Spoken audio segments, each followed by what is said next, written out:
Welcome on back now, 6:44 in your Capitol Watch. We are now just 2 days away until the files related to Jeffrey Epstein and his accomplices must be released by the Department of Justice. That's because of a new federal law signed by President Donald Trump, which passed Congress nearly unanimously. So will the files actually be made public, and what might be in them? Scripps News Group national correspondent Joe St. George reports.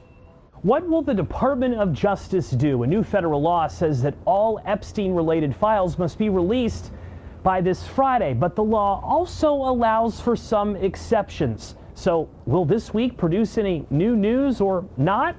It's unclear.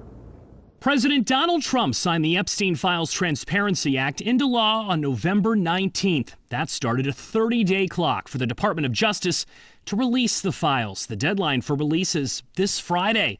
If you read the text of the law, it states it's an act to require the Attorney General to release all documents and records in possession of the Department of Justice relating to Jeffrey Epstein. However, if you read the law even further, you realize some files can still be withheld. While it states, quote, no record shall be withheld, delayed, or redacted on the basis of embarrassment, reputational harm, or political sensitivity, it also says there are permitted withholdings if they, quote, contain personally identifiable information of victims or victims' personal and medical files, if the files depict or contain child sexual abuse materials, or would jeopardize an active federal investigation or ongoing prosecution. While Attorney General Pam Bondi has said the Department of Justice, quote, will follow the law, many Democrats in Washington believe officials may claim some exemptions incorrectly.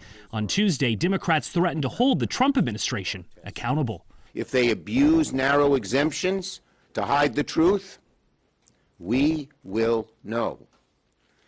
And there will be serious legal and political consequences. The Department of Justice isn't the only government agency releasing new Epstein documents. In recent days, Democrats on the House Oversight Committee released new photographs showing celebrities, as well as President Donald Trump and former President Bill Clinton, in photographs with Epstein. The Oversight Committee has been conducting its own investigation on Epstein for months. The committee has given former President Bill Clinton and former Secretary of State Hillary Clinton dates in January to sit for a deposition and have threatened to hold them in contempt if they do not appear. The Clintons have long denied any wrongdoing, as has President Donald Trump, who said any new photo of him and Jeffrey Epstein is no big deal. I mean, everybody knew this man. He was all over Palm Beach. He has photos with everybody. I mean, almost there are hundreds and hundreds of people that have photos with him, so that's no big deal. Joe St. George, Scripps News Group, Washington.